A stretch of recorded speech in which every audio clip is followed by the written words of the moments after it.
चलें सीधा बात करते हैं चार्ल्स डोही की किताब आदत की ताकत की।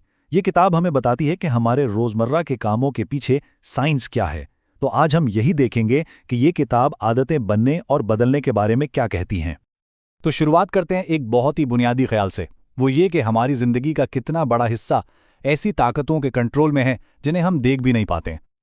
वैसे ये कोई नई बात नहीं है। देखें, 1 सदी से भी ज्यादा पहले माहिर नफ्सियात विलियम जेम्स ने कहा था कि जिन चीजों को हम बड़े सोच समझकर किए गए फैसले मानते हैं ना, वो असल में कुछ और ही हैं। कभी सोचा है कि रोजमर्रा के कितने ही छोटे छोटे फैसले हैं जो हम बिना सोचे समझे कर लेते हैं, जैसे पहले कौन सा जूता बांधना है, काम पर जाने के लिए कौन सा रास्ता लेना है। ये सब वो आदतें हैं जिन्हें हमारे दिमाग ने खुदकार बना लिया है, बस तवानाई बचाने के लिए। और ये तादाद आपको हैरान कर देगी। रिसर्च बताती है कि हमारे रोज़ाना के तकरीबन 40% काम वो असल में फैसले होते ही नहीं, वो सिर्फ आदतें होती हैं। तो सवाल यह है कि दिमाग आखिर ये ऑटोमेटिक रूटीन्स बनाता कैसे है। उसके पीछे एक बहुत ही सादा लेकिन बहुत ताकतवर 3 स्टेप का प्रोसेस है। MIT के साइंसदानों ने इसी बुनियादी पैटर्न को दरियाफ्त किया था और इसे नाम दिया दी हैबिट लूप। तो ये लूप 3 चीज़ों से मिलकर बनता है।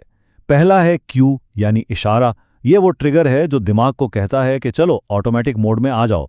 फिर आता है रूटीन यानी वो काम जो इशारे के बाद किया जाता है। और आखिर में है रिवॉर्ड यानी इनाम। ये वो अच्छी फीलिंग है जो दिमाग को बताती है कि हाँ भाई, ये लूप याद रखने के लायक है।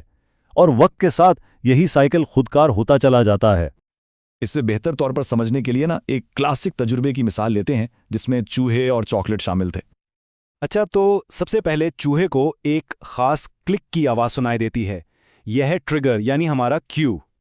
इस आवाज़ के जवाब में वो एक काम करता है यानी रूटीन पर अमल करता है। वो एक टी शक्ल की भूल भुलैया से गुजरता है और आखिर में उसे मिलता है इनाम यानी चॉकलेट का एक टुकड़ा। अब यही इनाम इस पूरे पैटर्न को मुस्तकबिल के लिए और भी पक्का कर देता है। अब यहां से बात असल में दिलचस्प होना शुरू होती है, क्योंकि अगर इस लूप को समझ लिया तो समझें कि बुरी आदतों को बदलने का राज जान लिया। देखें, सबसे अहम बात यह है कि किसी बुरी आदत को सिर्फ खत्म नहीं किया जा सकता, उसे किसी नई बेहतर आदत से बदलना पड़ता है। यही आदत बदलने का सुनहरी उसूल है। यानी किसी भी आदत को बदलने के लिए पुराने इशारे और इनाम को बिल्कुल वैसे ही रहने दें, बस बीच में जो रूटीन है ना, उसे एक नए रूटीन से बदल दें। इसकी एक मिसाल लेते हैं। फर्ज करें कि इशारा है दोपहर 3 बजे की बोरियत और इनाम है लोगों से मिलना जुलना। तो कुकी खाने की जो रूटीन है ना, इसे 10 मिनट के लिए किसी साथी से बातचीत करने की रूटीन से बदला जा सकता है। यानी क्यू वही, रिवॉर्ड वही, बस रूटीन बदल गया। अच्छा, अब एक कदम आगे बढ़ते हैं और एक बड़े आइडिया को देखते हैं। ये कि कुछ आदतें ऐसी होती हैं जो अपने साथ तब्दीलियों का एक पूरा सिलसिला लेकर आती हैं। इन्हीं को कीस्टोन हैबिट्स यानी कलीदी आदत कहा जाता है और ये इतनी ताकतवर होती हैं कि ये पूरे के पूरे कारोबार, कैरियर और यहाँ तक कि जिंदगियां बदल कर रख सकती हैं। इसकी बेहतरीन मिसाल है पॉल ओनील की। जब उन्होंने एक डूबती हुई एल्यूमिनियम कंपनी एल्कोआ को संभाला तो उन्होंने वॉल स्ट्रीट के इन्वेस्टर्स को अपनी पहली ही तकरीर में हैरान कर दिया। क्यों? क्योंकि वो मुनाफे की बात नहीं कर रहे थे, वो सिर्फ वर्कर्स की सेफ्टी की बात कर रहे थे। अब बज़ाहिर तो ये सिर्फ सेफ्टी की बात थी, लेकिन इस एक कलीदी आदत यानी 0 इंजरीज पर फोकस करने ने पूरी कंपनी को मजबूर कर दिया कि वो अपनी तंजीमी आदतों को बदले। कम्युनिकेशन से लेकर प्रोडक्शन तक सब कुछ बेहतर होने लगा।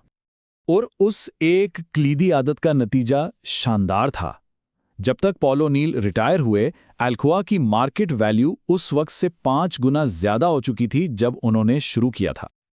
लेकिन आदत को हमेशा के लिए बदलने के लिए एक और चीज भी जरूरी है, खास तौर पर तब जब हालात मुश्किल हो जाएं।